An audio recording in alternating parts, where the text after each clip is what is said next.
नमस्कार। आकाशवाणी देहरादून से प्रस्तुत हैं प्रादेशिक समाचार। पहले मुख्य समाचार। बाल विवाह को रोकने के लिए केंद्र सरकार ने नई दिल्ली में राष्ट्रीय अभियान बाल विवाह मुक्त भारत का शुभारंभ किया।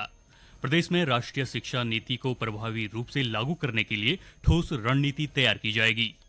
देहरादून स्थित राज्य औषधि विश्लेषणशाला को औषधि परीक्षण प्रमाण पत्र मिला। विश्लेषणशाला से जांच में सफल दवाओं और कॉस्मेटिक्स को विश्व स्तर पर मिलेगी मान्यता। और आगामी निकाय चुनाव में रुद्रप्रयाग जिले में चुनाव की जिम्मेदारी महिला अधिकारी संभालेंगी। समाचारों के साथ मैं जयवीर सिंह और अब समाचार विस्तार से। केंद्रीय महिला और बाल विकास मंत्री अन्नपूर्णा देवी ने आज नई दिल्ली में राष्ट्रीय अभियान बाल विवाह मुक्त भारत का शुभारंभ किया। अभियान का प्राथमिक लक्ष्य देश को बाल विवाह की कुप्रथा से मुक्ति दिलाना है। कार्यक्रम के दौरान बाल विवाह मुक्त भारत पोर्टल भी शुरू किया गया। इस ऑनलाइन प्लेटफॉर्म की शुरुआत जागरूकता बढ़ाने, बाल विवाह रोकने और ऐसी घटनाओं की तुरंत सूचना देने के मिशन में सहयोग के लिए की गई है। उच्च शिक्षा मंत्री डॉक्टर धन सिंह रावत ने कहा कि प्रदेश में राष्ट्रीय शिक्षा नीति 2020 के प्रभावी क्रियान्वयन के लिए ठोस रणनीति तैयार की जाएगी। इससे वर्ष 2030 तक प्रदेश के उच्च शिक्षण संस्थानों को स्वायत्त बनाने का प्रयास किया जाएगा। इसके लिए जल्द ही प्रदेश में राष्ट्रीय स्तर की एक कार्यशाला आयोजित की जाएगी।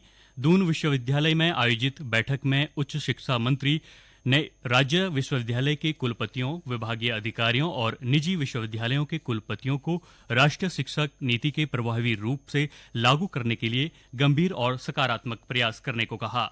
बैठक में राष्ट्रीय शिक्षा नीति 2030 के लक्ष्यों को साकार करने और नेतृत्व क्षमता को मजबूत बनाने के लिए national summit for institutional leaders 2025 कार्यक्रम आयोजित करने का निर्णय लिया गया।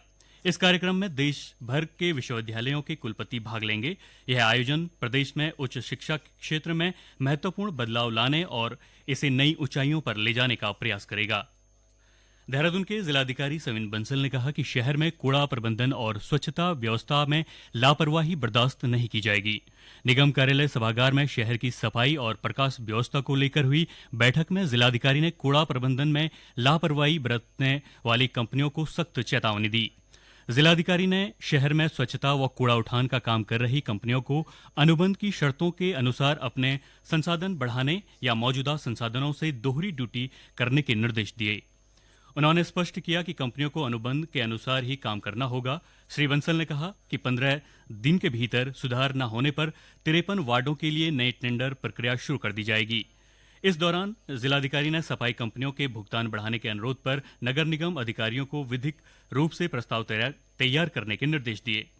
बैठक में प्रकाश व्यवस्था की समीक्षा में अधिकारियों ने बताया कि 1 अक्टूबर से अक्टूबर तक शहर में 26,852 स्ट्रीट लाइटों की मरम्मत की गई है। इसमें कंट्रोल रूम और सीएम हेल्पलाइन से प्राप्त 4,000 से अधिक शिकायतों का समाधान भी शामिल है। राज्य के पर्वतीय क्षेत्रों में ठंड में बढ़ोतरी हुई है। उच्च पर्वतीय क्षेत्रों में सुबह और शाम के समय कड़ाके की ठंड महसूस की जा रही है। टिहरी जिले में ठंड के चलते जिलाधिकारी मयूर दीक्षित ने संबंधित अधिकारियों को सार्वजनिक स्थलों पर अलाव जलाने के निर्देश दिए हैं।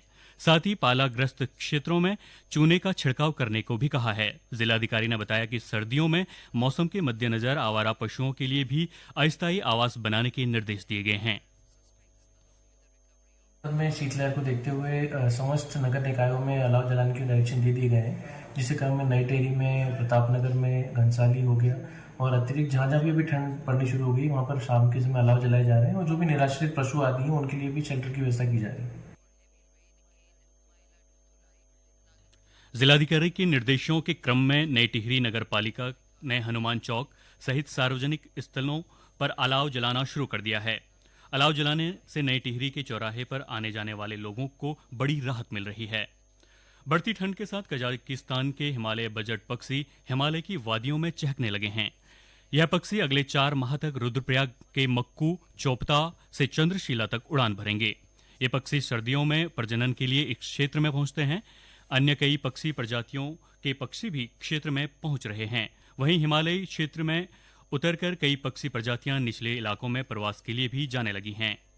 ये समाचार आकाशवाणी के देहरादून केंद्र से प्रसारित किए जा रहे हैं। राष्ट्रीय परीक्षण और अंशशोधन प्रयोगशाला प्रत्यायन बोर्ड NABL ने देहरादून स्थित राज्य औषधि विश्लेषणशाला को औषधि परीक्षण प्रमाण पत्र जारी कर दिया है। प्रमाण पत्र मिलने से अब इस विश्लेषणशाला से जांच की गई दवाइयों और कॉस्मेटिक्स को विश्व स्तर पर मान्यता मिल जाएगी। पूर्व में इस लैब से मिले औषधि परीक्षण के प्रमाण पत्र की वैधता राष्ट्रीय स्तर पर थी, लेकिन अब NABL द्वारा प्रमाण पत्र मिलने से लैब द्वारा जारी किया गया प्रमाण पत्र वैश्विक स्तर पर मान्य होगा। इस लैब की क्षमता प्रतिवर्ष 2000 सैंपल की जांच करने की है। लैब में ड्रग्स, कॉस्मेटिक्स और मेडिकल डिवाइस की टेस्टिंग सुविधा उपलब्ध है। खाद्य सुरक्षा एवं औषधि प्रशासन के अपर आयुक्त ताजवर सिंह जग्गी ने बताया कि इस विश्लेषणशाला में अत्याधुनिक मशीनों से जांच होती है, जिसकी सटीकता अंतर्राष्ट्रीय मानकों के अनुरूप है। केंद्र सरकार के सहयोग से करीब 7 करोड़ रुपए की लागत से बनी इस लैब में फार्मा और इंजेक्टेबल मेडिकल डिवाइस की जांच होती है। इसके अलावा इसमें कॉस्मेटिक्स की जांच की सुविधा भी है। आगामी निकाय चुनाव को लेकर रुद्रप्रयाग जिले में प्रशासन स्तर पर तैयारियां शुरू हो गई हैं। जिले में 5 निकाय हैं, जिसमें 1 नगर पालिका व 3 नगर पंचायत हैं।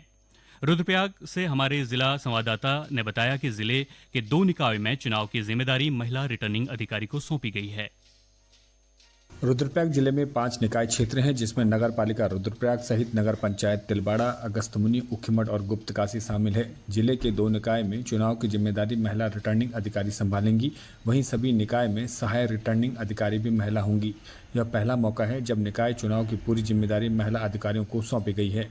इस पहल का महिला जनप्रतिनिधियों और अधिकारियों ने स्वागत किया है। जिलाधिकारी डॉक्टर सौरभ गहरवार ने बताया कि उत्तराखंड में ऐसा पहली बार हो रहा है जब किसी नगर निकाय चुनाव में रिटर्निंग अधिकारी और सभी सहायक रिटर्निंग अधिकारी महिलाएं होंगी। महिलाओं को निकाय चुनाव में महत्वपूर्ण जिम्मेदारी सौंपने से जिला प्रशासन ने महिला सशक्तिकरण का एक बेहतरीन उदाहरण पेश किया है। यह पहल निकाय चुनाव के साथ ही महिलाओं को अन्य क्षेत्रों में भी नेतृत्व करने के लिए प्रेरित करेगी।